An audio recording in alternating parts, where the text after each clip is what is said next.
magayene, amoye magayene. Oh, c'est belle, amoye magayene. Je faisais semblant de ne pas te voir, car c'est le signe de mon amour. La première fois que je t'ai croisé, ton regard m'a fasciné. C'est belle, amoye magayene. L'amour n'a pas de classe, l'amour n'a pas de frontières. La Bible nous enseigne là où il y a l'amour, il y a toujours la paix. C'est belle, amoye magayene. So was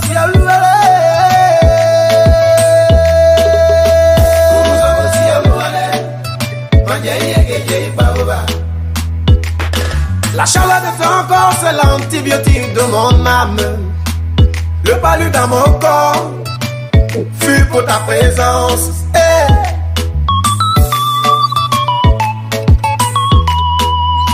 Comment ne pas te donner l'importance du monde, bébé? La Bible nous décrit l'homme quittera son père, sa mère, s'attachera à sa femme, et les deux formeront une seule chair. La seule chair là c'est toi, bébé. La seule chair là c'est toi. La vraie côte là c'est toi, bébé. La côte là c'est toi. Bon nous sommes on a demandé de Gedeh Madri à Black by Ngomla. Mon cher de Gedeh, quand on blouson y va me mettre. Amoye magayene. Oh c'est belle, amoye magayene. Geye baseke ano awenge.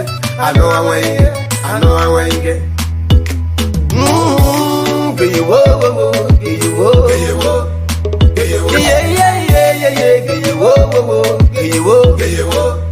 Geye wo.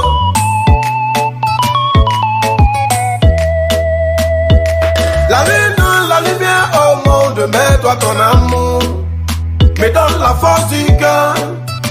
Oh toi, baby. Before I don't find you, no, baby. Before I don't find you, baby, no. Rather now, I'll find you, you are my lovey. Before, baby. Voici quelque chose que la médecine ne peut pas nous offrir. Opérer mon cœur et voir le taux d'amour que j'ai pour toi.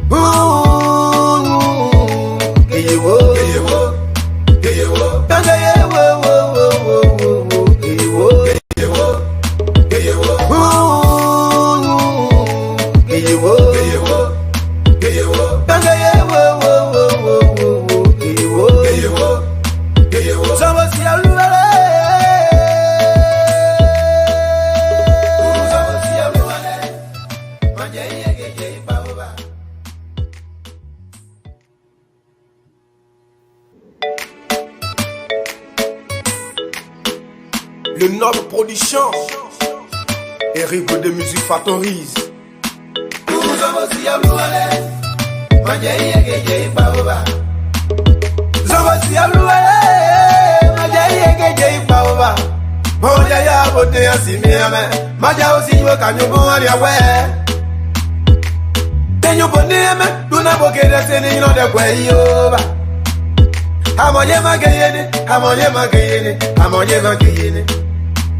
Oh, c'est belle, amoye magayene. Je faisais semblant de ne pas te voir, car c'est le signe de mon amour. La première fois que je t'ai croisé, ton regard m'a fasciné. C'est belle, amoye magayene. L'amour n'a pas de classe, l'amour n'a pas de frontières. La Bible nous enseigne là où il y a l'amour, il y a toujours la paix. C'est belle, amoye magayene. So was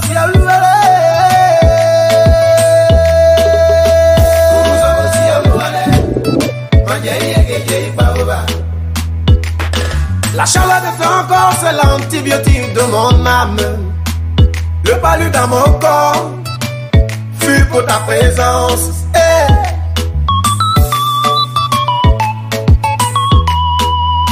Comment ne pas te donner l'importance du monde, bébé? La Bible nous décrit l'homme quittera son père, sa mère, s'attachera à sa femme, et les deux formeront une seule chair. La seule chair là c'est toi, bébé. La seule chair là c'est toi. Ma vraie côte là c'est toi, bébé. La côte là c'est toi. Bon nous sommes ouais, on a demandé de Gedeh ma diable pas imobla. Mon cher de Gedeh, quand on blouson il va me mettre. Amoye ma gayene, amoye ma gayene, amoye ma gayene. Oh c'est vrai, oh amoye ma gayene, amoye ma gayene. Geye baseke ano awenge, ano awenge, ano awenge. Geye wo wo wo, geye wo, geye wo, geye wo. Yeah yeah yeah yeah yeah, geye wo wo wo, geye wo, geye wo, geye wo.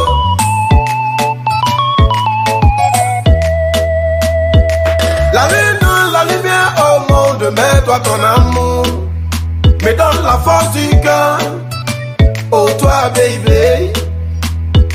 Before I don't find you, no, baby.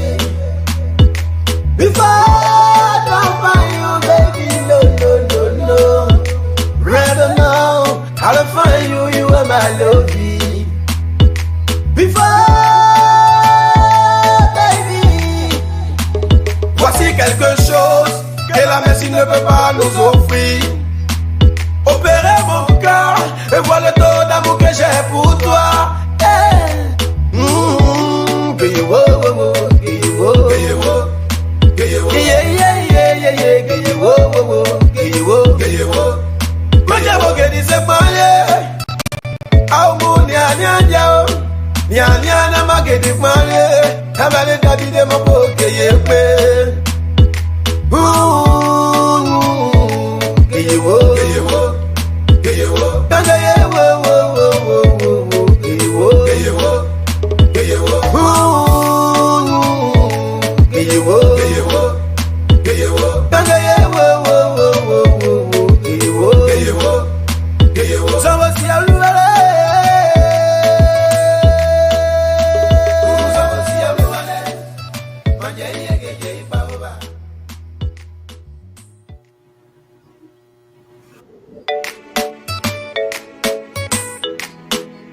Le noble production et rythme de musique fatorise.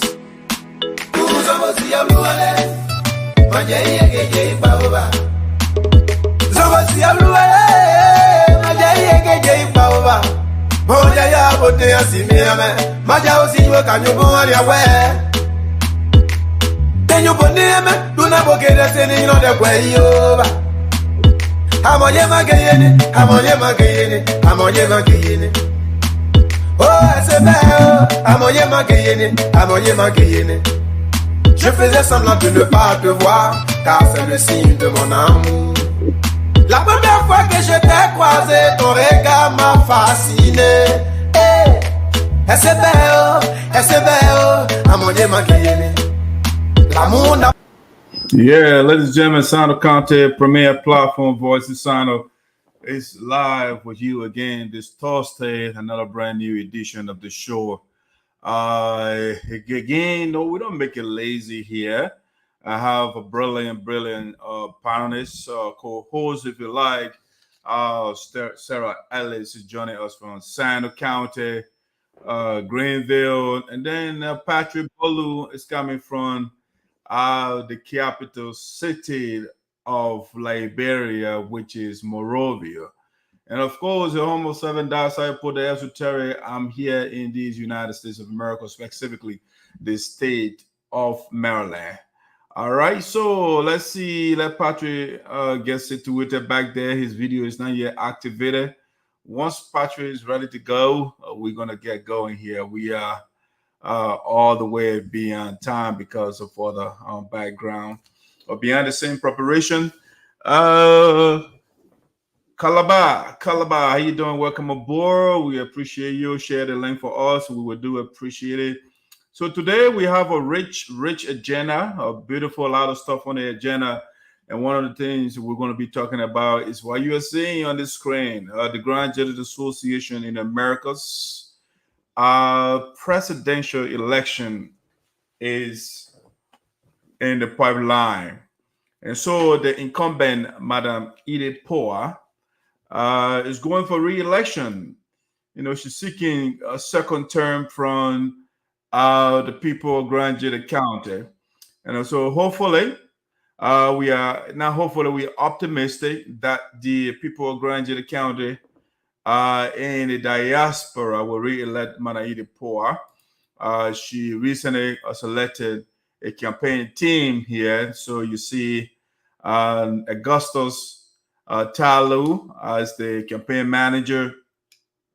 We got here Mrs. Clark is also a manager of the campaign. We have Vatiku, secretary of the campaign, Madison, communication director, and Isaac Nguyen, campaign strategist, if you like. So we're going to be talking about Grand Judges Association and America's election a little bit. But in the meantime, let me get on the show here. Guys, welcome to the show. Let me bring Sarah. It looks, Sarah and Patrick, are you guys active? I don't see Patrick moving. Let's see what I can bring Sarah on here. Hey, Sarah. It's dark. It's already dark on your side, huh? Yeah. Yeah, we've been experiencing rain since this morning up to present. So the wow. weather is dark. Yes. So we are waiting for rain before having, a clear picture or a clear background. Okay. All right. So Patrick is still struggling too. I think it's because of the same thing you're talking about. I see Patrick here is buffering here.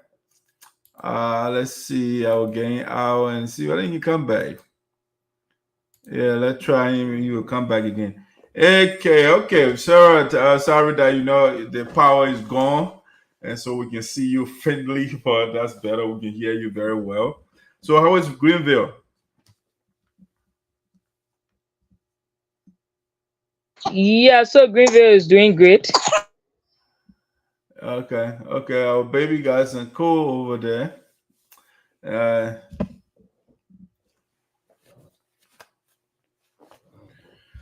All right. If you want to have some little time to like attend to the baby a little bit, that's fine. You know, I'm okay with that. The baby's kind of low. Looks like she's not well. Yeah. All right, so guys, again, welcome to the show. Voice of SINOE here. We are happy to be here always with you to bring you training issues around the globe. SINOE County, Liberia, and the United States of America. We want to welcome again. I recognize Kamala, welcome aboard. Jay Zanatote, how you doing, boss? Our Honorable Secretary General, our Honorable Board Member here, Milton Shigbe, is also following. We want to say thanks to you guys for following the show. Please share the link for us. We will highly appreciate it. We are also going live on YouTube. You can also follow us from YouTube as well. I'll come to see whether Patrick can join us, but it looks like the network is giving him problems over there, you know. And it's kind of strange how the guy in the capital city is not getting better signal, and Sarah is in Greenville and she's getting better signal, even though the network there is no power. All right, Sarah, but let's get the ball on the way here, and then in an update from SINOE Greenville that you can get us what's going on over there. Right now there is no update. We are hearing rumors, and we hope to get clear pictures of the rumors pertaining to those who were nominated by the president. 19 persons who were not confirmed. According to rumors, they have been confirmed. So we are still working behind closed door to make sure that we got the actual information, and the information is factual and true. Yeah. So how many persons were nominated by the president? So we're remaining 19 pressings, so we are still working on that to know how true it is. It is. All right, Sarah, I'll give you a little break. Look after the baby a little bit, please. Yeah. I'll put you backstage a little bit, and you can talk to the baby a little bit. All right, guys. So yes, again, welcome to the show. I'm happy to be here with you as usual. We have training issues here, but the first thing that I want us to start the show with here is what is training here, or at least in the Grand Gedeh community. Their presidential election is coming up. So before we get into that, I'll be right back.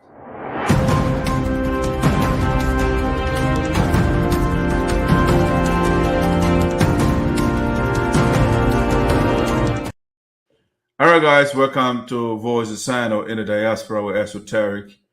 The first story that I want to talk about here that is breaking here in the U.S., in the Liberian community, or if you like, in the Grand Gedeh community, the incumbent president, Madam Edith Poah, seeks second term for GGAA, which is Grand Gedeh Association in Americas. So Madam Edith Poah is seeking second term. So right now, the people are campaigning behind the scenes. Yes.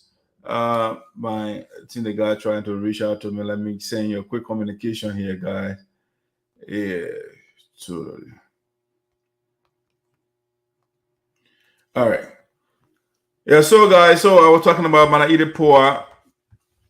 This is team put right here. That's the campaign team. The guys, you know, when the great dark side put is on a team, right? Victory is sure.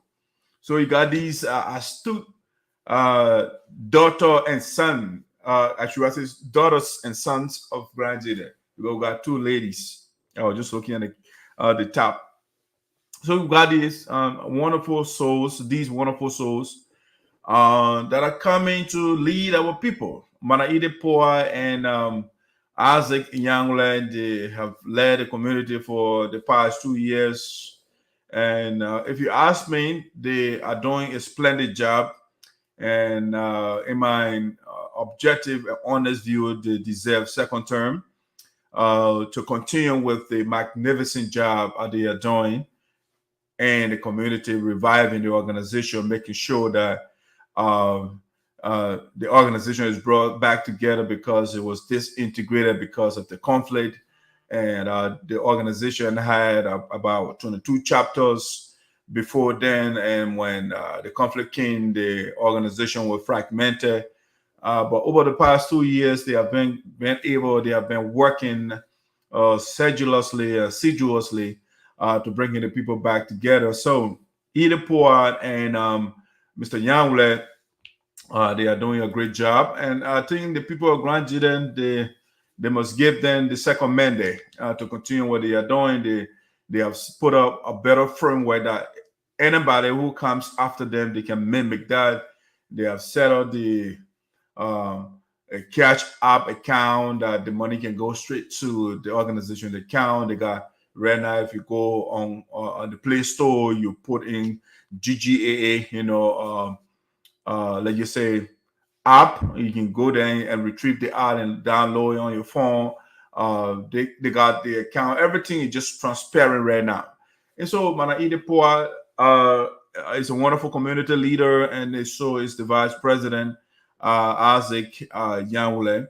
And so we're asking the people of Grand Gedeh who will be coming to you pretty much, will be off the internet, will come physically to make the case to you. We have challengers here. We have Mr. Gilman and Madam Slew that are coming to challenge Team Port, and that's good. This is what democracy calls for, right? So we welcome the presence of Gilman and Slew. It's wonderful. They can come, we can discuss the issue and see who has a better idea. But my team with Gilman, if I were Gilman, right? Because nobody just comes from the back and become the president, right, of a whole community. it takes time, right? It takes time to become a leader. So if I were him, I would have joined Edith Poah first, because you got to understand Edith Poah did not just ascend to the presidency of Grand Gedeh Association, right? She served in other capacity, and she once served as vice president to Mr. Collins, for 2 terms. So that way she got familiarized with the structure and how things have been ran in the community or in the organization. So she has the practical experience, for 2 terms, And I mean, if you look at all around the world, you meet Kamala Harris now that is running for president. She was vice president, or she is a vice president to Joe Biden. And you can go across this, all the people that became vice president or president, they serve in some sort of capacity.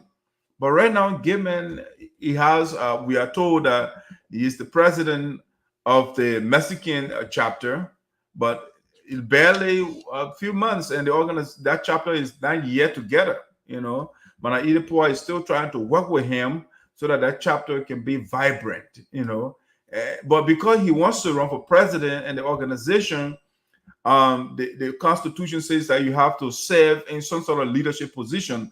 And so Gilman is trying to force himself, even though he set up he is the leader of the Mexican chapter, but then the chapter is not yet together. The guy, as a matter of fact, he does not live in that state. He lives in Delaware, and so the guy does not have the relevant experience to run such a big organization, right? He needs somebody with a relevant experience to do that. Let me do something quick. Let me share something so that will be off from beyond the scene here. Go on the side. All right. So we have a Gilman, Mr. Gilman and Slew. They are coming to challenge Mana Edith Poah, but it will be an easy battle. It will be an easy campaign. But Gilman, he's still a novice.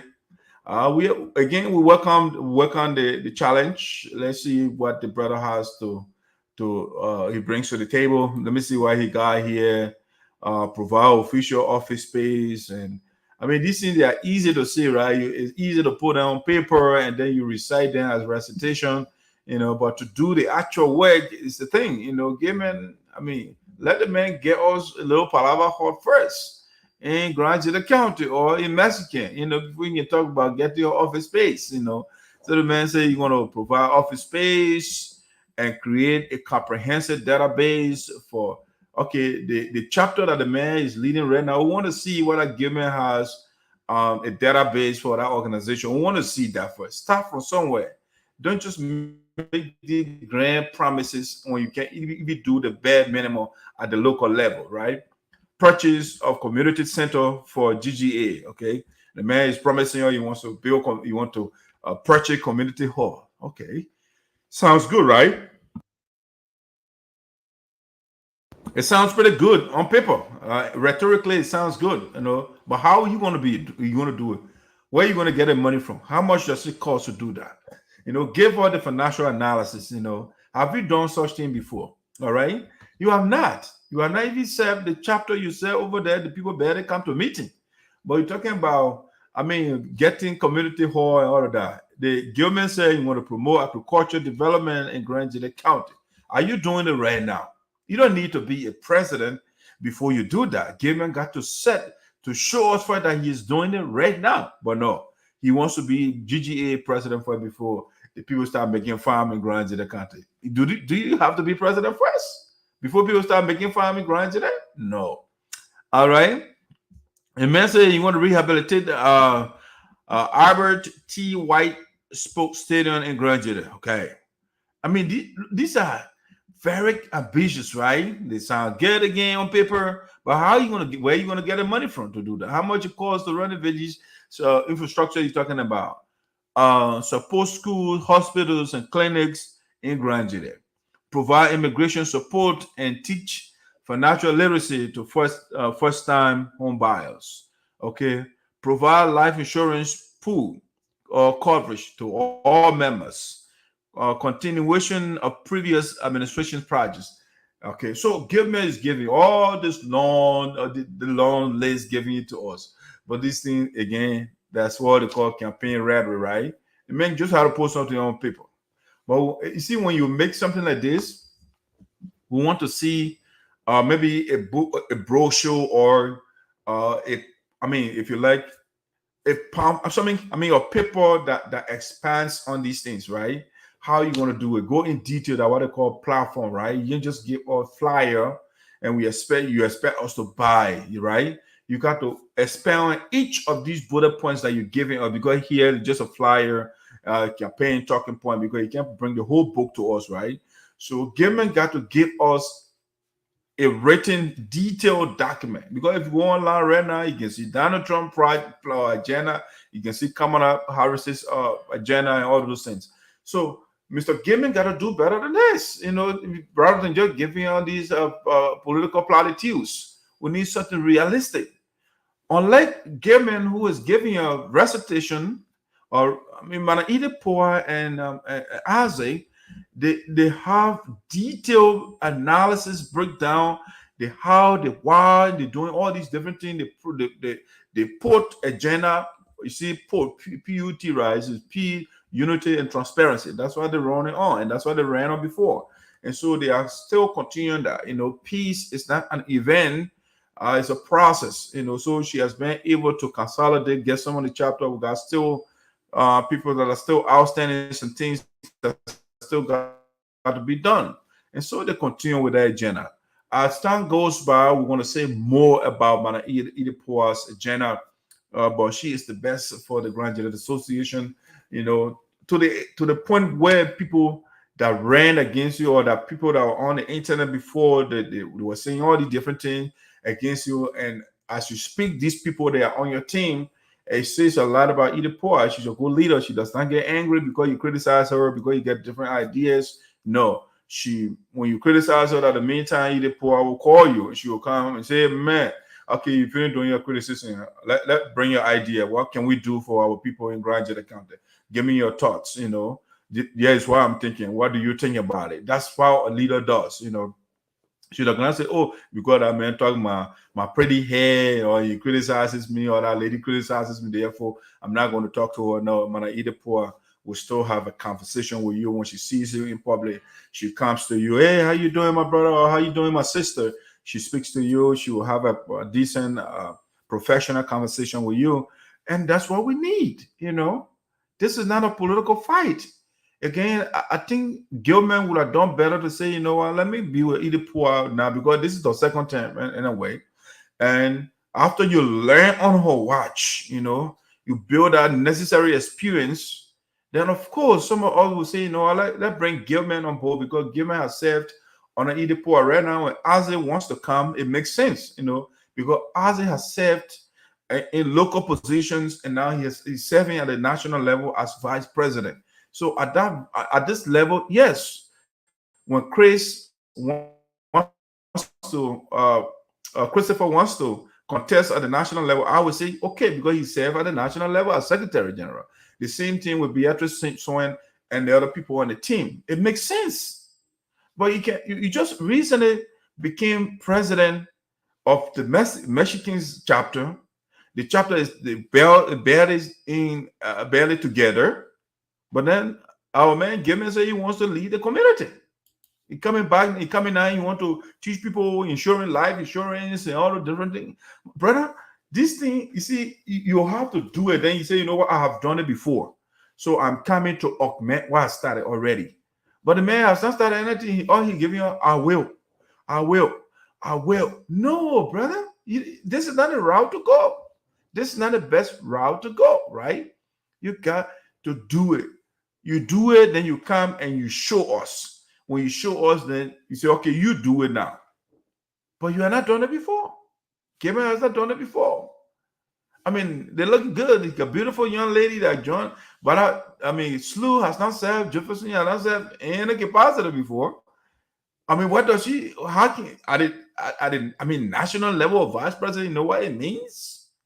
For an organization that has over 22 chapters, and your vice president has not even served in a capacity before. All right? This is not, it's not a, I mean, a pretty girl and pretty boy organization. It's an organization that means well, that means business, that try to do something for the people of Grand Gedeh County, the people of Liberia. And so that is why the people of Grand Gedeh say, you know what, we bring him and Edith Poah because she has a record experience. She has her own NGO, Bless the Children Foundation. She goes to Liberia and contribute and give stuff to children and help people with medical abnormalities and those different things she does in Liberia. So, I mean, and then she served on Tema Calling, doing that wise organization were booming. You know, the Grand Gedeh Association, and they generated a lot of money and those different things. You know, so she has what it takes to become the president, because she did not come overnight and say, I want to be your president like Gilman is doing. Gilman is, I mean, I want to see the Mexican chapter revived and working. And I want to see the database that the man wants to build. I want to see it established at the local level, right? I want to see all of that first. I want to see the man establishing insurance pool at the local level. I want to see the man saying, you know what, we have a little hall in Mexican right now. As a matter of fact, we have a hall in Mexico, so we don't need another hall again. I bought a hall already. I'm the president here. I negotiated and we got one already. You know, and stuff like that. But no, Gilman has not done. He has not done anything of that sort. But Gilman wants to be the national president. I mean, I think this is a premature move, you know, to make. All right, it's a premature on the part of Gilman to want to be the president of the Grand Gedeh Association without any national experience at all. And the chapter you are leading right now is going nowhere. He has not even left the ground. You don't live in the state. You live in Delaware. But then you say, okay, I want to be the president of the Grand Gedeh Association. Come on, brother. Let's get serious here. All right. So it's just a little bit of the Grand Gedeh Association. We're going to be telling you more as time goes by, right? It's just the beginning. I just want to tell you that, you know, the Grand Gedeh Association, the campaign is on right now. And we are here to propagate the message. We are not here to do personal attacks. We are here to discuss the issues, to see who has a better agenda. And this is Gilman platform right here. All right, Gilman platform is a bullet point. We no detail established. You know, the people just went and wrote this thing down, provide official office space, create a comprehensive database. I don't know how is it different having a official office space, and let's see, you're talking about getting a hall. I don't know, the hall would be different, or you have the office space somewhere else, and then you have the hall somewhere else. I don't know how you're gonna work, but hey, the brother wants, that's what he wants to do, and that's what he wants to do. That's what he's selling to us. But can the people of Grand Gedeh purchase these things? They are grand, they are quite ambitious, but we don't know the how. The how Gilman has not explained to us. Provide official office space and create a comprehensive database. Okay, the database, are you going to build it yourself? Are you going to hire people to do it? How much are you talking about? Have you done the feasibility studies, or you want to get the power for it before you start doing the research? Have you done the research? How much it costs to build a website or database for the Grand Gedeh Association? How much you're going to cost to get the office space? Have you done the research? If so, do you have any information to share with us? You want to purchase a community center for GGAA? Okay, have you done the research? Where are you thinking of getting the hall? Which state and why?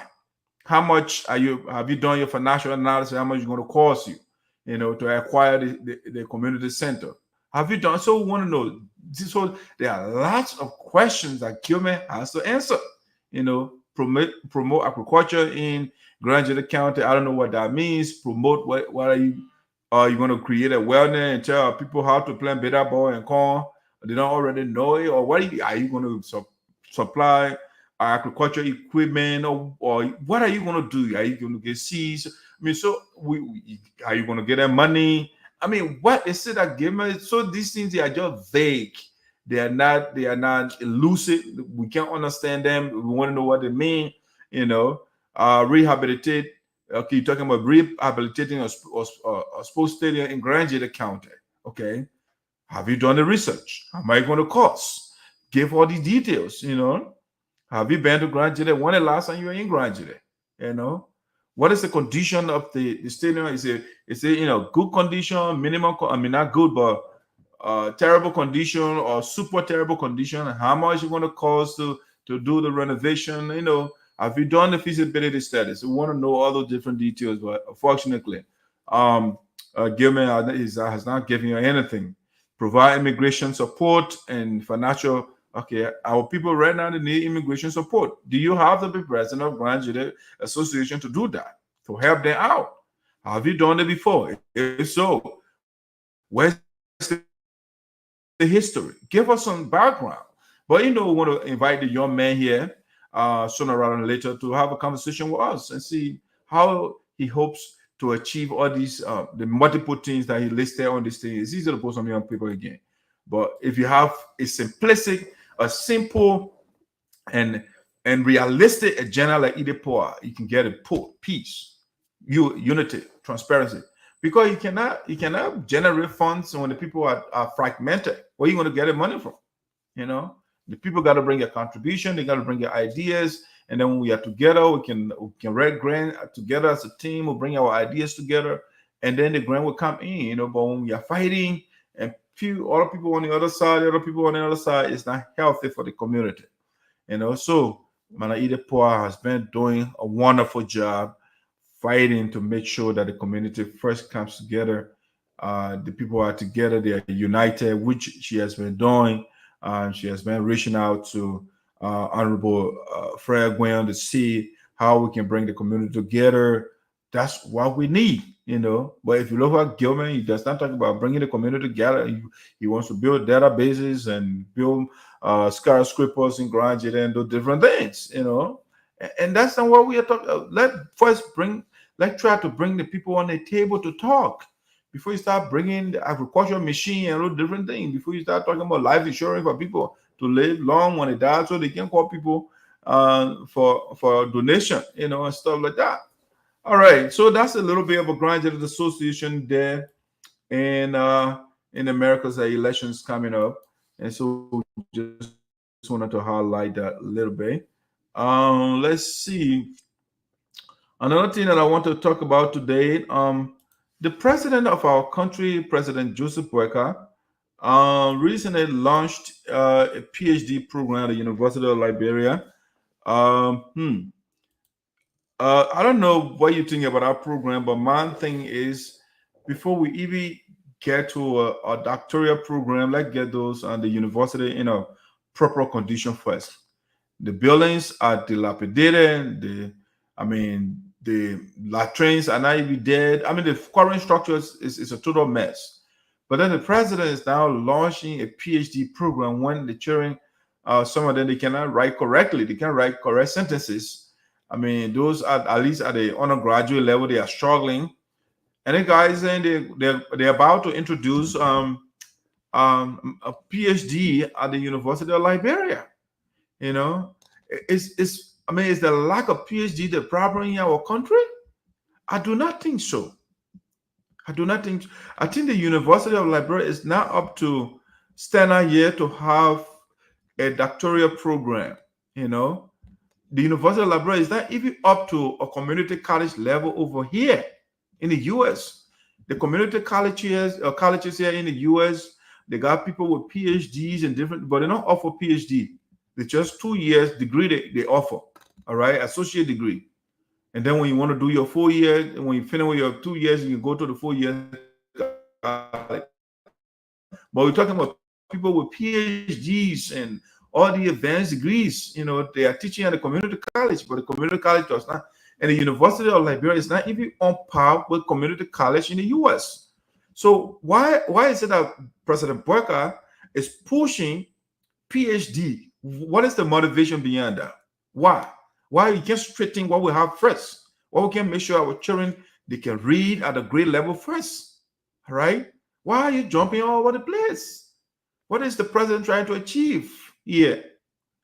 Why? When the children are in school right now, the buildings are leaking. That doesn't bother you. It's about getting a PhD. I don't know what are the majors that they'll be offering the PhD in. Is that all discipline or in medical area? I'm trying to figure out what is the motivation behind President Boakai hurriedly pushing PhD program at the University of Liberia when they rose Freeport in the heart of Monrovia. Freeport read that they can't build it, but he's talking about getting a doctoral degree program at the university. Do you have the necessary funds? You have the research base to do that. Because it requires research. I mean, people at that level, you have to do intensive research. You have the resources to do that, you know. So, I mean, some of these things, our leaders, they jump into, I think they just literally premature.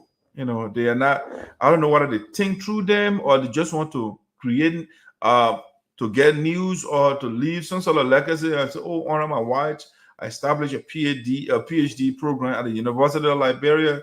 I don't know what is the motivation, but if you ask me, the University of Liberia is not ready yet for that, for a PhD program. Now let's get the children to again know the right better communication yet at the undergraduate level. The master's program over there, some of the guys when they even graduate, when they write something, you are disturbed, you know. And somebody is talking about PhD. That's a serious, intense research you're talking about. Do you have the material? Do you have the library base from the library needed for the PhD, for the people at that professional level to do their research? All right. I mean, so Joseph Boakai is just doing some I don't know. I don't understand the pape. Yeah, he been on the scene a long time, and some of us we oppose Joseph Boakai because we didn't see anything he did for 40 years as other capacities that he served, and now making a president is a pure disaster. The man is just dressing and going, traveling from country to country and going to see Pope and all the different things. And then the Freeport, the role in the capital city of Monrovia, we don't see any development. All the different trips, they spend all the money in the huge entourage. The same thing they were complaining about. Joia could not stay in the country. It's the same thing Joseph Boakai is doing now. But then he's establishing programs that don't make sense in the context of Liberia right now. I think it's Leo that always proposing that the University of Liberia should be turned into a community, a technical college. That's his proposal. But it makes sense because it just gives the children skills or practical skills that they can use to feed themselves, to take care of themselves. But when they get these academic degrees at the University of Liberia, they get out, no job for them. They don't. I mean, it's all academic stuff, right? Don't put. I mean, they finish doing the political side. They finish doing the what you call public administration. That's not what is in demand right now, right? So the university, the guys got to put in. They got to bring programs at least at the level where when the people graduate, they will add value to the economy. They will be able to do something, practical, and not just having a degree and speak the big book and that's it. So seeking a PhD for a university that is leaking right now, you don't even have the money first to renovate the building, but you want a doctoral degree program. I don't know where you getting the extra resources from right now to do that. Why are you getting the extra resources when you cannot renovate the building in the first place? So it's amazing how some of these leaders, they come up with some of these things. All right. So that's the issue of Joseph Boakai seeking a doctoral degree. Let me see a comment here. Doug from the elders. Doug, you are a campaign manager for the Poah team in GGAA versus the Gilman team. As your comments seem to portray, I thought you, as journalists, who read the various platforms of candidates and let the voter decide. Sorry, son, that is just. Guess what? I like the observation, but my goal here right now, I'm now on the chair of neutrality, right? Because I want the best people to be in authority in my community, So I'm not, as a matter of fact, I am not a journalist, and I'm a talk show host. There's a difference between a journalist and a talk show host. I just talk about issues, things that are going on. So I'm not a journalist. That's that one thing. Secondly, I have an interest because I think, say for example, we take Kamala Harris and Donald Trump for example, right? They're running for office right now. I say, you know what? I would take a neutral position, knowing that Trump is inimical for the U.S. All right, so I don't want to be on the sideline and the wrong person comes to power. So Mr. Gilman is a fine young man, but I think he lacks the necessary experience. He has not served in a capacity. Right now, he's just the president for the Mexican chapter, but he does not live there. He lives in Delaware. The chapter has not even formed better. He has not come together better yet. You know, the members, we don't know the membership of that chapter. He has not given you any roster, you know, but Gilman wants to be the president. And I cannot look at that. Edith Poah did not just vie for the presidency of Grand Gedeh Association, right? She served under somebody as vice president for 2 terms. So she has the requisite experience to become the president of Grand Gedeh. So in that sense, yes, she's running her own NGO, successful, Blessed Children Foundation. So she has the experience. But Gilman has not served as secretary. He has not served as treasurer. He has not served as a prayer warrior. Nothing whatsoever. But he wants to be the president of Grand Gedeh. And I can see here for a noble county, the county that produced the first indigenous president of the Republic of Liberia, to have a young man who is a neophyte to be the president of my community. So I got to speak against that. I understand your concern, but unfortunately, Ellis, I'm not a journalist. All right, I have a position, clear position.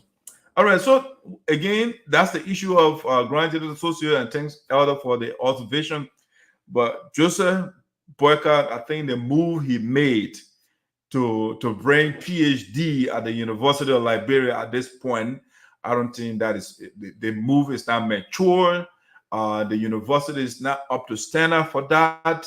It takes a lot of research to get a PhD. It's a lot involved in it. It's not just something you can just give somebody a PhD. You don't do that. It's something that somebody got to work for. And like I even indicated here just now, the community college in the US, right? They got all these advanced people with all the multiple advanced degrees. But community college here, if you compare it to that of the University of Liberia, the University of Liberia does not even come close to community college in the US. But community college does not offer PhD. They don't even offer 4-year degree. No, it's just 2 associate degree. And but you have a University of Liberia that is not on par with a community college here in the US. And then the leader is going there and say, you know what? I want this school to have PhD, to produce PhDs. That is an awful move to make. It's not well thought out.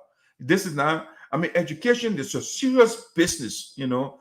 When you give somebody a degree, the person, you see these countries that are doing well, like US and Germany and France and China, and you can name them. These people don't just confer the degrees on people. When those guys earn a degree, they can do the work. They can produce results. But right now we have all these different people in Liberia with these different degrees currently that the university is putting out. What are they producing? We have engineering department in Liberia. Can they build roads? No. So why you want to give a doctorate degree at this point when the school is leaking, when you can't even face the infrastructure of the school? But then you're talking about PhD. So our leader is discombobulated, if you ask me. The main priorities are messed up, you know. Let Mr. President, you give us an agenda, the arrest. Focus on the arrest agenda before you even start talking about PhD at the University of Liberia. You took us the arrest agriculture and all the different things. Do we have the farming Liberia first? Do we have that? Before you even start jumping to PhD at the University of Liberia, the arrest is a paying force here. Let me see. Arrest. Agriculture. rule of law and tourism and different thing you're talking about. What is President Boakai doing to bring his agenda to fruition? That's what we want to see first. And that's about his state PhD program at the University of Liberia, where the children are struggling to read. They're struggling. Give the children a paragraph to read, they're struggling to write a proper paragraph already. Some of them, they are struggling. Don't get me wrong, there are some students that go extra mile to do their research, to do their reading. Some of the guys, when they come to University of Liberia, they do very well. But we're talking about at the majority level, because that's the purpose of education. They just not get few students doing well and the majority struggling. No. If you're a teacher in the classroom and you get 50 students and 15 students, you administer a test and 15 students pass out of 50, you are not doing well as a teacher. You are not doing a good job. So the more students you have understanding your lesson and passing your test, that it means that you're doing what they're understanding what you are saying. All right. So the president cannot force a PhD on the people just because President Weah introduced free education. So he wants to establish a legacy as well. So you say, you know what, I'll introduce PhD. It's not a competition here. You guys, you disparage and you criticize Judge Weah for, what he did. Which Judge Weah's action was in keeping with the Constitution, because the Constitution talks about mass education of the people. How do you produce mass education to make the education free? Then you get mass education of the people, and that's in keeping with that. Judge Weah implemented that. So I would have thought that Joseph Boakai would build on that program by making sure that the criticism they were making before, the school does not have the required materials and the staff and those different things. I thought that Joseph Boakai would focus on that to properly staff the school, to make sure if the professors are not getting paid, that they get paid properly. Let the children get the computers, a lab, that they get a library that they can do the research and read both online and let's just say soft and hard. They get all access to what other people are getting access to in the world. That's what Joseph Boakai got to focus on right now, and not PhD. When the children are struggling to read right now, they don't have the books. They don't have the computer. In this day and age, you go on university campus, you don't have access to Wi-Fi. But then somebody will be talking about PhD. That is totally immature. Yeah, that program was not well thought out. All right, that's the issue of President Joseph Boakai right there. Once PhD at the University of Liberia. So now let's get to this other trending issue here. Unfortunately, my apparently the internet is bad in Liberia, and that's the place Joseph Boakai wants PhD, where the internet is not stable. But he wants PhD for people to, you know what it means to write a thesis. That's a serious work involved, you know. Yes, but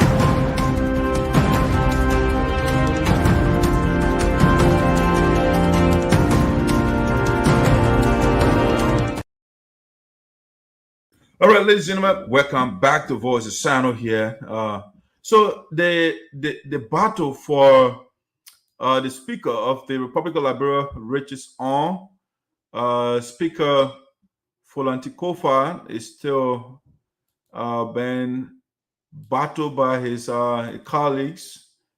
They want the Speaker to basically leave. It looks like it. Let's see. I want to get myself in a better position. All right. So, no, I got the wrong one. All right. So the Speaker of the House of Representatives is the gentleman right here. Fonati Koffa is the Speaker of the House of Representatives, and the battle is currently raging. The Speaker was on Spoon Talk about 2 days ago and making a case and telling the Liberian people, the guys, the orchestrator a scheme that is not legitimate, and they want to ruin his good reputation and stuff of that nature. He made a lot of claims, and in the process, the Speaker also indicted himself, talking about things that are going on in the building, but he can't tell us. He kept those things, and now the guys are on his back to remove him on charges of corruption and influence peddling and different things they're accusing of. And now the speaker is coming out and say, oh, when time reaches, I will adduce my evidence. But as of now, we have people, he calls them crafty ones. He also called them cabal. They got a cabal, or to use his exact word, cartel, you know. So he has a cartel in the building that are trying to stifle what he does and all of those different things. But the guys, legislatively right now, as things stand, the speaker does not have the number to conduct business. The black that is against him, they have the what they call it, super minority or whatever they call it. They got a number, super majority. Yeah, they got the number because the speaker now has at least 30 persons, you know, lawmaker inside. And that is not quorum to conduct business of the Liberian House of Representatives.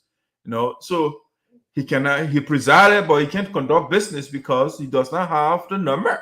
So the team, the opposition black that got the numbers now, they conducted business today. Can they do business? Yes, they have what in the minimum number to conduct business. They got it. So yeah, the speaker is in serious hot water. And the speaker were talking about, oh, I'm going to take the guys to the Supreme Court.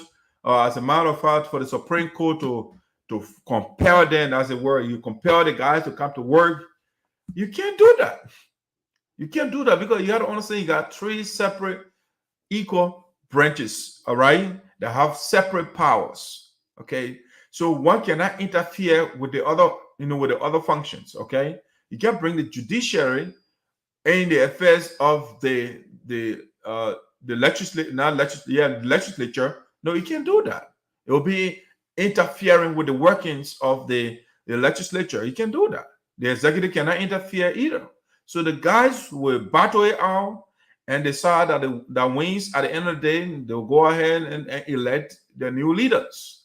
As a matter of fact, the group that is in majority right now, the deputy speaker Fallah has been missing. He didn't go attend session today, and so they issue an ultimatum that if the deputy speaker does not show up, all right, he does not show up next section, he will be expelled. Okay, he will be expelled. So that's what's going on right now. So the next, because the guys have the numbers, they have the number, at least the minimum number to do certain things to conduct business.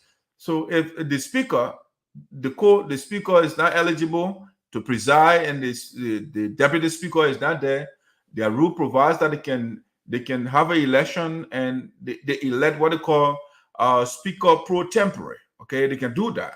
So the Fallah either attend section or he gets expelled. That's where it stands right now. The speaker as well is in zero hot water. He cannot conduct business right now. All right. I mean this. Let's see. There was something I was reading on this young man page. He gave good analysis here. So let's see. Let me get to that document quickly. I think it good is educational, and let me get to that. It's the activist Martin Colley, right? He wrote something nice on his page, which I think is informative to share with the audience. Yeah, so I think it was written like 2 days ago, and he said the speakership, the law, and what is expected to happen. A simple legal guide to understanding the Capitol Hill brouhaha, right? So the first thing he said here, this is a simplified version or guide of everything you, the Liberian people, need to understand about what is happening right now. In this legal guide, we tersely stated, okay? So number one, he said, the fate of Speaker J. Fonati Koffa amid the ongoing power play. 2, what the law says about removing a speaker, the legal implications. And 3, where this political crisis may end. All right. So then he started with, he said, here are 16 pointers with questions and corresponding answers to consider. Okay, the Mountain Collie post I'm reading here is very informative, so I just thought to share with you. A lot of us, we don't have the time to read these things. So number one, he said, what is going on? He said, Liberia has a bicameral legislature, meaning there are two distinct houses or chambers, the House of Senate and the House of Representatives. Okay, one of the houses is in a political crisis. Okay, which is true. Two, what is the crisis and when did it start? He went on to say 47 out of 73 representatives signed a resolution between June and October 2024 to remove Speaker Fonati Koffa, okay, on 6 counts or charges emphasizing allegations of corruption, conflict of interest, and influence peddling. 3, what does the law say about removing a speaker? Okay, what does the law say? 2 bodies of laws spell out what constitutes the removal of a speaker. Okay, Article 49 of the 1986 Constitution says only a resolution of a 2/3 majority of the members of the House can remove the speaker. Okay, he goes on to say Rule 19.1 of the House's rules and procedures say a speaker may be removed from office for cause by a resolution of 2/3 majority of the membership of the House. 4, can the current anti-Koffa majority bloc of 43 representatives remove Speaker Koffa? He said no, they can't, or they cannot, in other words. Why? Because they haven't obtained 2/3 to date. What is 2/3 of 73? Okay, he went on to say just divide 2 by 3 and then multiply the result by 73. You have 48.6. So 2/3 means 49 representatives, but they are only 43. So they cannot remove Speaker Koffa. Okay. Number 5. But what can they do? The majority of the 43 now, what can they do? But what can they do? They can continue with the official business or section of the House of Representatives. Okay, they can do the work. Why and how?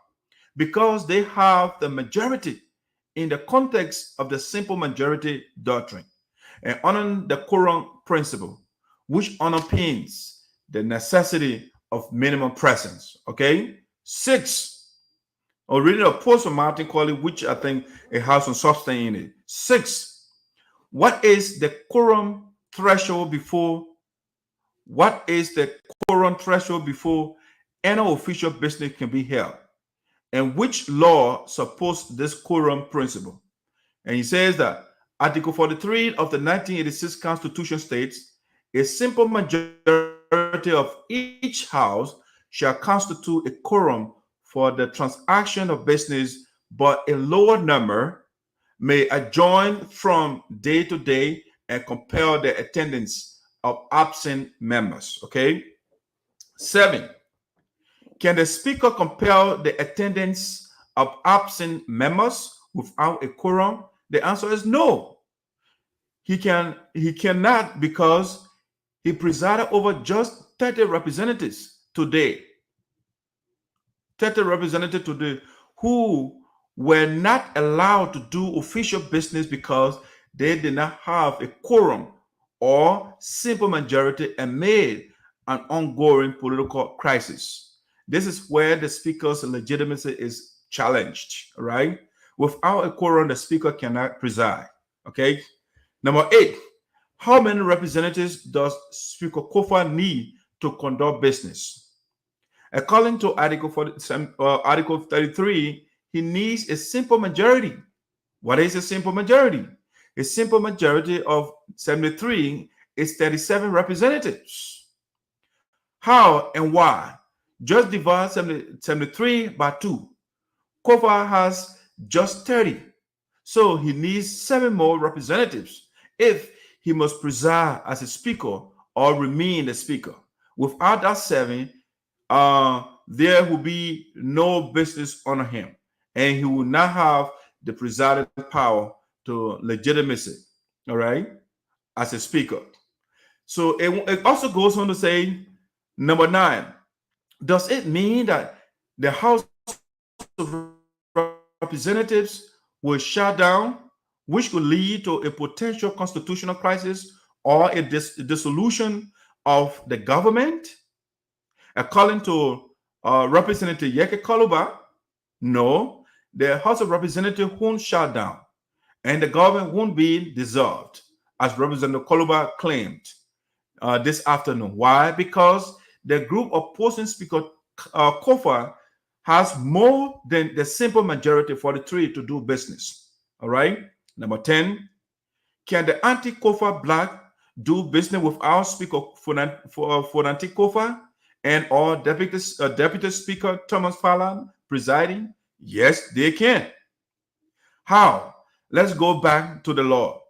Rule 10 of the Rules and Procedures of the House of Representatives says, in the absence of the Speaker and the Deputy Speaker, one of the representatives shall be elected to preside, and such person shall be known as Speaker pro tempore. Please read the attachment, right? 11. Mountain said, what happened a few hours ago in both chambers on Capitol Hill? The black that controls the simple majority, the quorum, carry out business and has given the Deputy Speaker an ultimatum to attend the next section or risk expulsion. The potential expulsion of Deputy Speaker Fallah could lead to the election of a Speaker pro tempore. Based on legal readings, we are inclined to predict the latter as highly palpable and probable. Okay. On Thursday, if the anti-Koffa section, okay. So today is Thursday. It did not go also, but the section today, they say if it does not come next time, then ultimately you'll be expelled. Number 12, Martin Collins said, can the pro-Koffa black petition the court to prevent the anti-Koffa black from conducting business sections or compel them to return on Koffa's gavel? This is highly unlikely due to the doctrine of separation. Exactly what I said, right?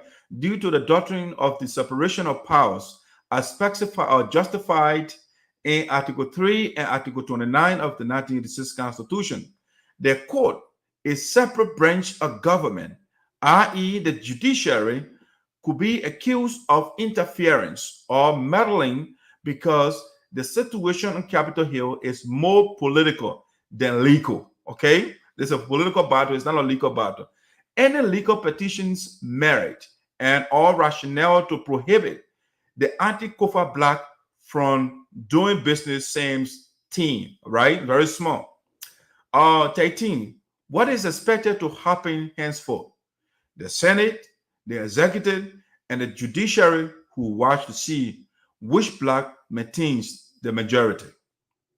In the coming weeks, that majority black will eventually be considered legitimate in doing business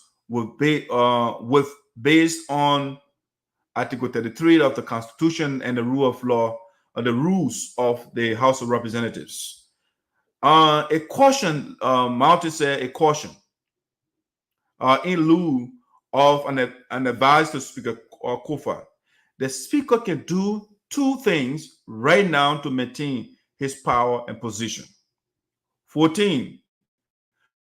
Representative Luther Collins, a member of his bloc, raised a very important allegation of bribery. If the pro-Koffa black can provide this as soon as possible, the decision to remove him could likely be challenged or overturned in court because receiving money to remove a speaker is a serious crime under the laws of Liberia. Why is bribery a serious crime? A felony. Section 12.50 or 50 of the 1976 Penal Code or Penal Law of Liberia, Title 26 Liberian Code revised, makes bribery a second-degree felony, right? The speaker could go to court if he has strong evidence to prove the guilt of those seeking his removal. This is where he has a strong case. 15. Can the speaker maintain his power and position another way? If Speaker Koffa does not intend to pursue this bribery claim, his only option is to negotiate through dialogue with his colleagues seeking his removal. They must be compelled to come honor my gavel. This could worsen matters. The continued attacks and threats from Representative Marvin Cole, Representative Sir Koffa, Representative Kaluba, Representative Edward Flomo, CDC SG Jefferson Koji, and other CDC faithful are creating more harm to Koffa than good, right? Speaker Koffa has to tell them to retreat because they are exacerbating the situation. The House of Representatives is the house of the majority. As a politician, Koffa can apply his skills of backdoor diplomacy, soft power, and strategic engagements to have a breakthrough. Employing Machiavellian tactics at this point won't work, okay? So 16, Mountain said, why does he need to do this? And there are precedents of past speakers being removed and compelled to step down through similar resolutions by the majority. Okay? Former Speaker Edwin Snow was ousted in 2007, and former Speaker Alice Tyler was ousted in 2016 by the majority's resolutions. Liberia's system is majoritarian, right? In any case, the will of the majority will always prevail. When Article 1 of the Liberian Constitution, democracy said, all powers are inherent in the people, it referred to the majority. Those powers were transferred to the majority of the 73 representatives and 30 senators, since our democracy is indirect. Example, election in 2003 or 2023 and 2020 May 10 senatorial election. Conclusion: if the speaker can employ his diplomatic, legal, and political skills to have a breakthrough from 30 to 37, or to cut down the 43 opposing representatives by 7, he stands a greater chance of maintaining his gavel. Anything on the contrary is likely to see a slip off of his gavel, either through resignation or removal. We will end here. Okay, so this is a good piece that Mountain wrote. It gives you some thought on what is going on to understand the fight going on. Okay, he said, he put it very well. So the speaker has to soften up if he wants to maintain his power. And that's why when I listened to him on Spoon Talk the other day, the language he was using, it wasn't cool for him. He was exacerbating, like Martin said, he was exacerbating his plight. Calling those guys cartel and when you are crafty ones, you are not doing yourself justice. You are just putting yourself deeper and deeper in the hole. So let's see how this the political crisis, how it plays out in the Liberian House of Representatives. Tomorrow, I don't know what they're having. Tomorrow is Saturday. Tomorrow Friday. So let's see. Whether they will have another session, I'm not too sure. But they are asking for the deputy speaker to show up tomorrow. If he doesn't, definitely will be expelled, and which would necessitate the election of a speaker pro tempore of the Liberian House of Representatives. So let's see. We're following closely the development over there. Let's see. I spoke of. So we talked about Edith Poah campaign already, seeking re-election. This lady right here, seeking re-election for the Grand Jury Association in Americas. Let's see. Right here, the lady down here, Edith Poah. She's seeking re-election. We talk about that. We also talk about will Koffa survive the political tussle that's going on right now, and that's what we're talking about. So, again, some of the pieces of advice that Mountain offered here is a brilliant piece. The speaker can go that route. Maybe he has a case if he can prove, because, like he pointed out, is to bribe is a felony under the law, right? So, if the speaker can prove that those guys, they pay money to remove him, he can take it to the court, and that is a ground for him. He stands a better ground on that. Or the other option is to just soften and make sure, or he can campaign beyond the scenes and see whether he can get 7 lawmakers on his side, and definitely he can maintain his position. But other than that, he will be ejected from the seat, like Edith SINOE or Alex Tyler, and stuff like that. All right, let's see that. So we talk about that. We talk about the deputy speaker again, Thomas Fallah, risks being expelled if he does not attend the next section that is coming up, according to the majority black today. So now we also talk about the PhD, premature PhD doctoral program launched by President Joseph Boakai.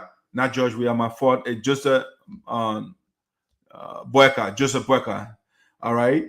So now the last thing that I want to talk about, which the guys that I invited to discuss this one, they are shown up. But we want to talk a little bit about the U.S. election, because I'm in the U.S. and what happens here, it affects me, it affects those of us that live here. And so we want to kind of climax on the election, which would be a few days from now. On the 5th, November 5th, will be election day in the U.S. We want to see who's going to come out as the victor from the election that is coming on, that is pending. But we want to juxtapose, we want to contrast and compare the both candidates, who is best for America. All right. So we have Donald Trump, who is quite eccentric, who is insolent, who is xenophobic, who is very disrespectful, who has no platform, or if you like, he does not have agenda for the little people. And you have Kamala Harris on the other hand. She is very professional. She is quite humble. She's not disrespectful to anybody. She has a plan that is in the interest of the middle class. And so if you look at, we're going to look at a little bit of what the two candidates are proposing, right? What are they proposing to the American people?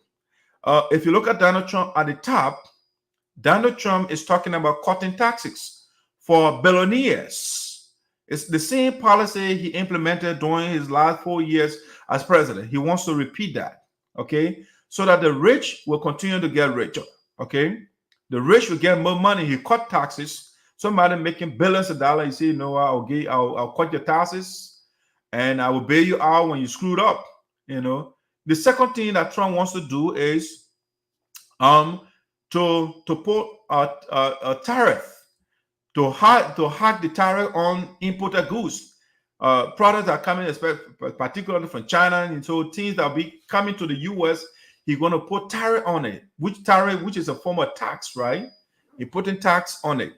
What that means is once Trump put taxes on the goods, the things that are coming to the U.S., the business people will want to make profit. So what that means is they want to jack prices. And what that means for us, you and myself, we're going to bear the brunt of that. We're going to suffer it. Trump is not going to suffer it. He has sufficient money to buy whatever he wants. Okay? So Trump is telling you, I'm going to put tariff on imported goods or products, all right, which will cause inflation in the country and which will harm your budget, all right, you and myself. When you go buy out there, the businessman, the money that Trump, the taxes that Trump is going to charge, they want to get their money back. So how do they get their money back? It's to inflate prices, okay, and will affect you. And Kamala Harris is on the other hand saying, she is saying she wants to cut taxes for the middle class, okay? She not saying she wants to cut taxes for billionaires. No, she's not saying that. She is saying when you make anywhere from $400,000, you are not going to get a tax cut.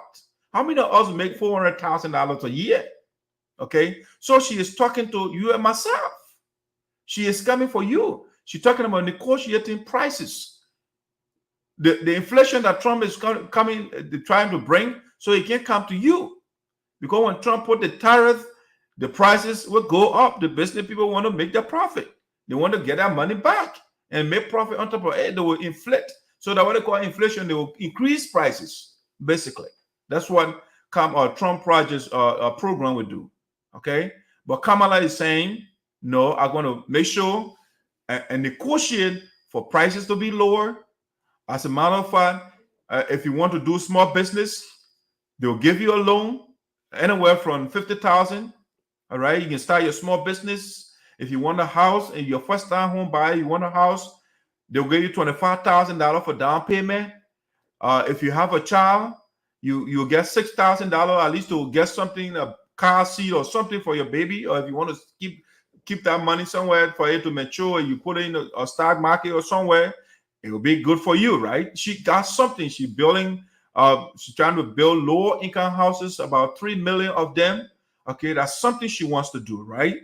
What is Trump plan? What is Trump proposing to you? She's talking about Kamala Harris is talking about negotiating right now. The elders, my mother, when I go buy for medication, we pay little or nothing, zero. All right. But Trump, if you put Trump there, you're going to pay when the elders will be paying for their medication and everything else.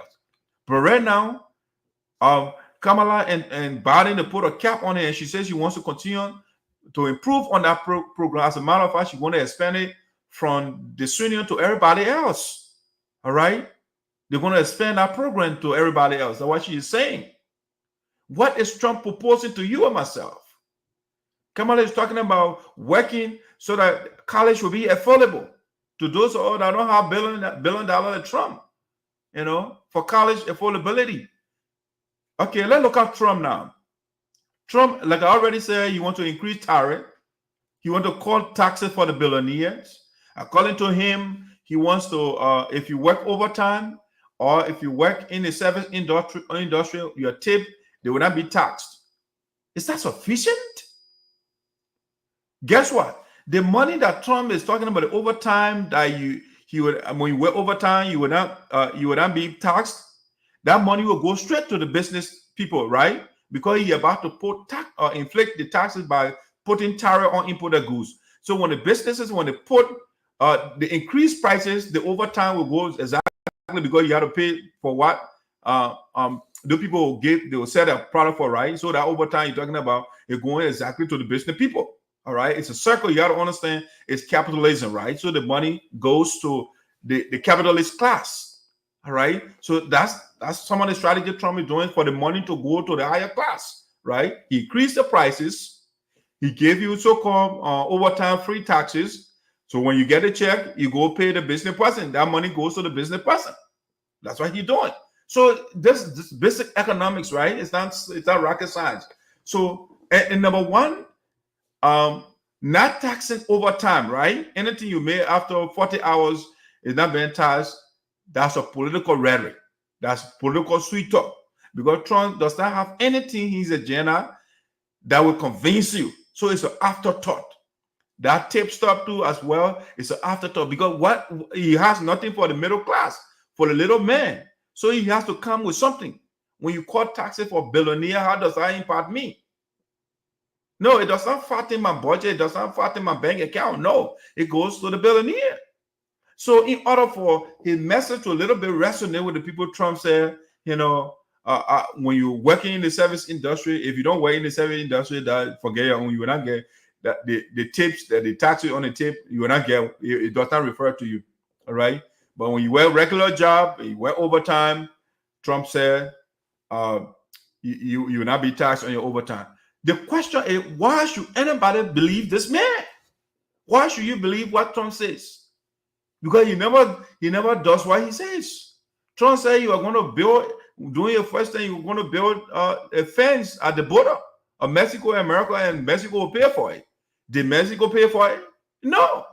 The Mexican president, if you go on YouTube and Google and looking up, the man said, we're not paying for anything. The man said that to Trump. Okay? So why would anybody believe this man? He did not put the immigration situation under control under his wife for 4 years. And now Kamala Harris and Joe Biden are trying to fix it. And he told his boys to kill the bill that's supposed to stop the inflow of illegal immigrants. Okay. And now, and the reason, like the people are already articulated, he did that so that he will have a political talking point. Because when the border is closed, then Trump will have no talking point. Nothing again, no immigrant to bash, right? So he fought because he knows that he was running for office again. So he said, no, I will do everything. I will pay the money behind the scene, and my boys will kill that bill, or my supporter will kill the bill. And they did just that. They did just that. And right now, they Sarah, let me bring Sarah. Sarah gets situated, I'll bring you on. All right. So right now, Donald Trump, when you're asking what is the health plan, what plan does he have for the American people for health? The man said he has a concept of a plan. He has no plan for you. Hey, Sarah, welcome back. Thank you very much. All right. So, yeah, I'm talking about right now, we are wrapping up. We are talking about the U.S. election that is coming up right now. So I just giving the pros and the cons of the two candidates, So you just come in the middle of it. So, as I go on, if you want to say something, definitely let me know. And I will let you to give it. I know you're a Republican for sure. So you have the right to defend Donald Trump. Yeah, I want you to defend your candidate. That's fine. So like I was saying, Donald Trump does not have a plan for the little man, for the middle class, for the poor people. He plan, no. They're asking for his health care plan. What plan do you have for the people of America? The man said he has a concept of a plan. All right? What is Trump bringing to you? Nothing. So if you ask me who is best for America at this point, it's not Donald Trump. Donald Trump carried people to the Capitol building and they ransacked the whole place. They demolished the place. They killed their fellow citizens. The police officer got wounded and different things. And the man was in his house and watching TV. It was okay with that. So what would anybody want this man to be your president? He is cursing everybody out, people eating dogs. The immigrants are poisoning the blood of America. What is the blood of America that immigrants are poisoning? What is the blood of America? America is an immigrant nation, right? People came from all over the world.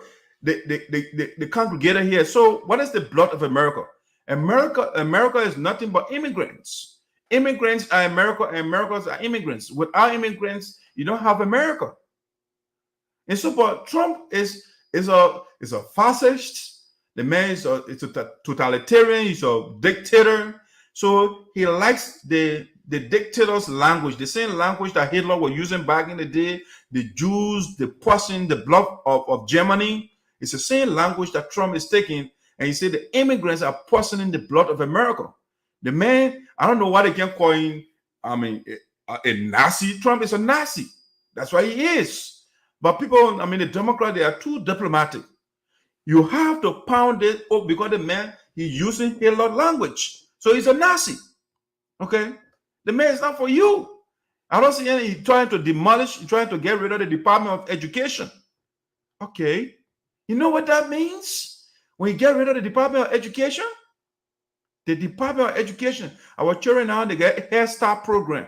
A start right here, our children, kids will be going to school from A, B, C up to 12th grade, free. They don't pay anything. Before even ABC, the hairstyle program, even before you get ABC, right? They call it preschool. The government, the Department of Education, they pay for all of that for your children to get a foundation before they can even get to K1, K2, and all that thing. They teach them basic things, right? That's what the government program, the Department of Education doing. Trump said he wants to get rid of it. Okay, can you afford, when Trump gets rid of the Department of Education, can you afford education in the country? Sorry, you can't afford. You know how much for one credit? One credit. When I was at Temple University, $600 for one credit. 6 whopping United States dollars. It's going up now. You got left on that long time. $600 one credit. Can you afford that? And the guy's talking about getting rid of, Department of Education. Okay, that's what he's saying. The man, he trying to make the military to be a personal military. He's trying to the State Department. He's trying to get rid of those contractors, and anybody who is not saying yes sir to him, you are gone. All right. So this man is dangerous. Donald Trump is super duper dangerous. All the people that work with him, his vice president, the man said, "I'm not going with the man anymore. The man is dangerous for the country." The generals that were working on him, the generals are not coming out and say Trump is dangerous. He's a fascist. Think about it. Sorry, I want you to defend your candidate small here. Let me give you a chance. Why do you want us to get Donald Trump for the second time, given that the man could not even put COVID under control? Sorry, tell me, please. Maybe I'm not on the first or the vice president for Donald Trump, Mark Pence. The man who works with the man, in the same room together every day. And the man said, no, I'm not supporting this man. I want to understand why Sarah, who is way in Liberia, in Sano County, what is it that you know that Mark Pence does not know, or the generals, the military general that used to be in the situation room with Trump, that you need to talk to him, that giving advice. What is it that you know that they don't know, that they are not supporting and Sarah is supporting? Tell me, Sarah, please.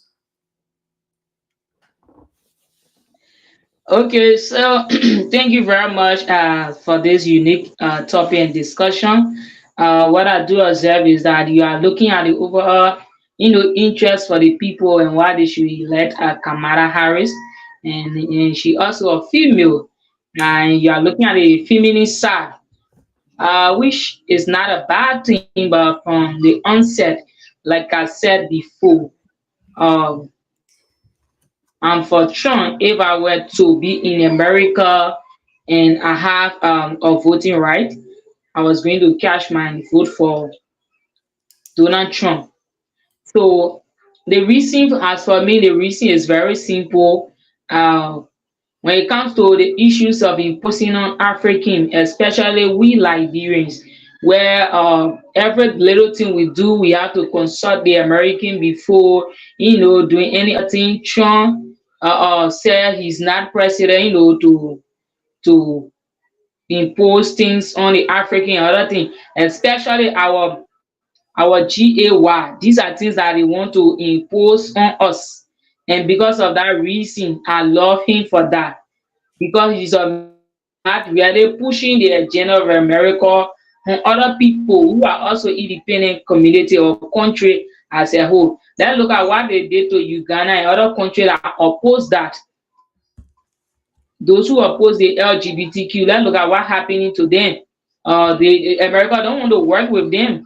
America also talking about the issue of sanction and other stuff on those presidents, and they are doing everything possible to make sure that those presidents, are out of offices or other things. So why will you impose? Why will you tell people to accept something that they see that go against their culture and tradition? So for me, that's one of my reasons. Okay, fair, Sarah. But first of all, I'm not supporting Kamala because she's a lady. It's not because I'm supporting. Again, let's be clear. I'm not a Republican. I'm not a Democrat. Okay, I am a pure socialist. I will not be ashamed of that. I'm a socialist. I think the resources should be distributed. We all produce whatever company we work for. We all produce that resource, and it should be divided. That's what I believe. I don't think Sarah myself should work for a company and the CEO sitting down somewhere, and then we'll finish doing the work, then he packs all the money and goes away. I don't believe that. I don't think it's fair to us, But yeah, so I'm not supporting Kamala because she's a female. I'm supporting her because she has a better agenda for the middle class, okay, or for the poor people. I think it's good if you want right now. If you come to the U.S., Sarah, and you want to buy a house, you cannot get $25,000 in your bank account easily. It's not easy. You will work for years to save that money. But the woman is saying right now, if you want to get a house, the down payment is there. If you don't have a down payment, you're on your own. So she said, I'll give you $25,000 to put down payment. I just bought our house in less than a year ago, or maybe a year or so ago. I mean, it's not easy to get that money, So that's something she wants to do. Sarah, to live in the country, the rent is going up every year. They put jack the prices up every year. But guess what? When you're working where you work, they say they shouldn't increase your pay. It should remain the same. Send the 7 days. The pay rate can go up in the country. The federal minimum wage in the country, you know how much is it? It's $7.25. $7.25 for federal minimum wage in the country. They can't raise it. No. But every year they carry the prices up. When you are in an apartment, you're paying $1,000. This year, next year, you're not going to pay $1,000. It goes up. That's what they do. So Kamala is saying, I'll build affordable housing where you can be. The prices will not go up. It will be stable. You will afford it. 3 million of them. That's something she said.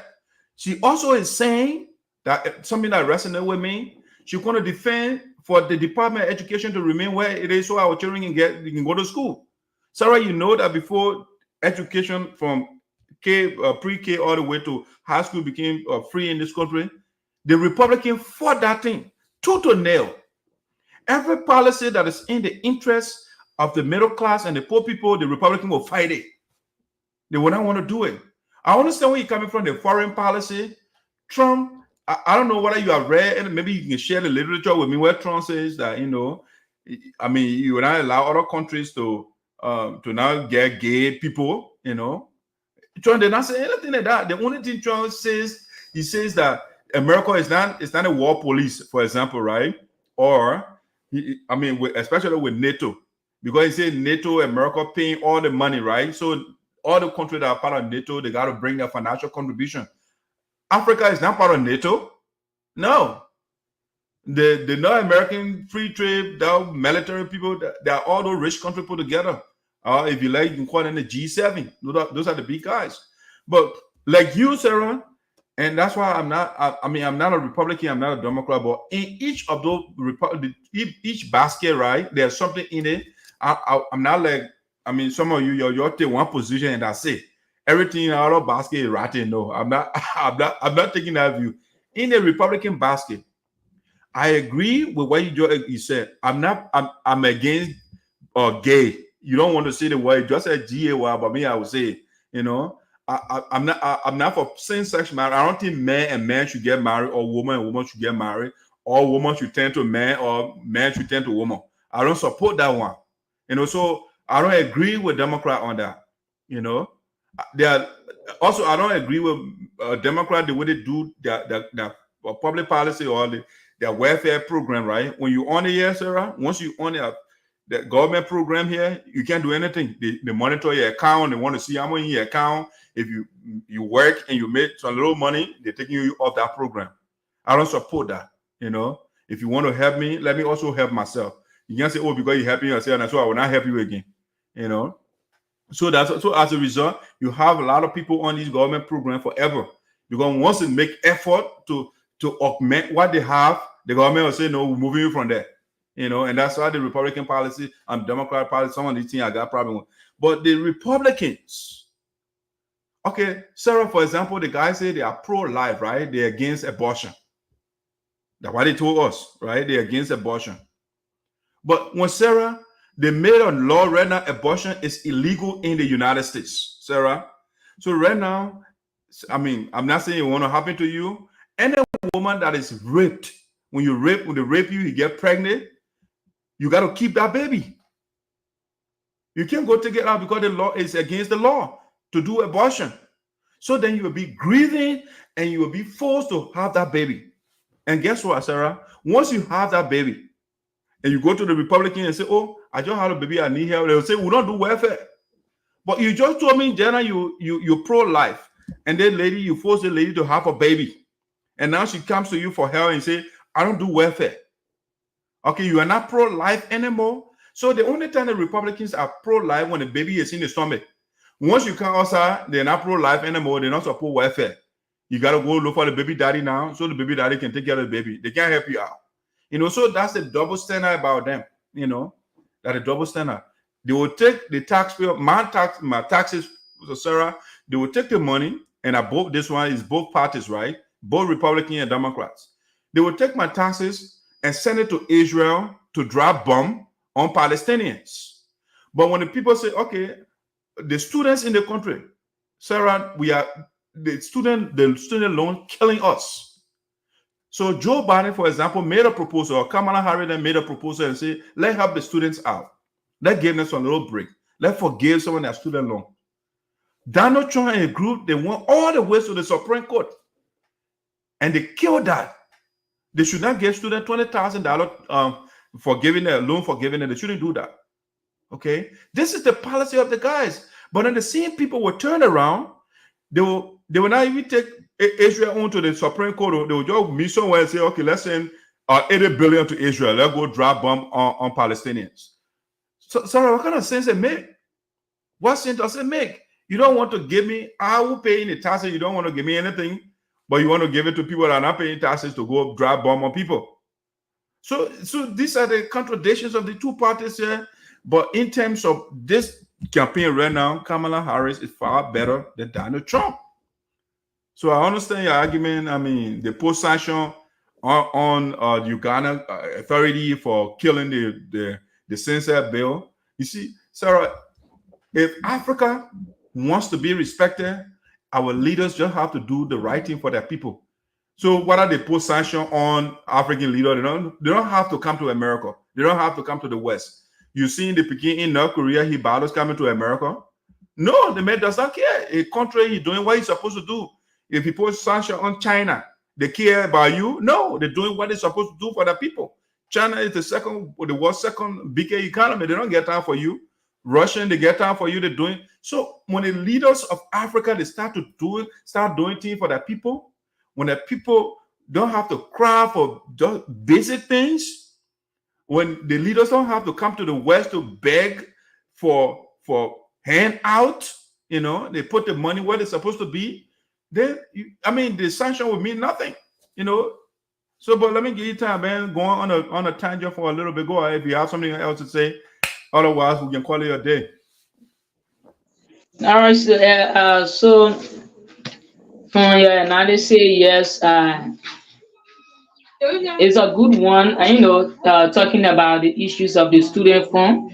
I'm also a student, so I do support the student aspect that the country, that the Republican, doing away with the scholarship that has to do with 20,000 other things, which they also need to work on as a party, as a people. And I also want to appreciate you for this great platform.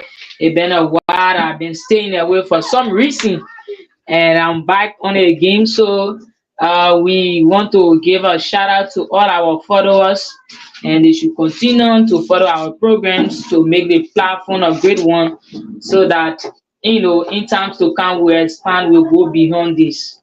So thank you. All right, Zara, thank you so much. Say hi to the baby. I know the baby is taking out some time. I noticed when you come on that time, that's she, right? That's she. Yes. Yeah, I noticed anytime you come on that time, she can be protesting, So I want mommy to be on that. I want mommy to pay attention to the baby. What's the baby's name again? Nadia. Oh, Nadia. Okay. Nadia what? Alice? No. Why? Why are you laughing like that? I should get my family. Sarah, are you a feminist? You feminist, right?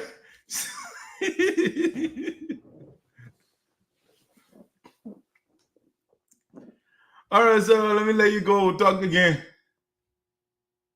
So thank you. All right, guys. So that's how we're bringing the curtain down for the show today. We want to say thank you. Join us next Thursday again, and to survey our happiness around the globe. SINOE Content Premier Platform. Want to say thank you for joining us. Thank you for your silence. Thank for your comments. Thanks for, just sitting with us for some times, and just listening to us. We appreciate you that. Make sure appreciate you for that, and make sure to subscribe to our YouTube page as well. Voice of SINOE in the diaspora. We're on YouTube right there. You can see us. You also subscribe to it. We really appreciate that. The subscription is very, very important. Yes, if you want to get notification while we're on, we can also just hit the notification button on YouTube.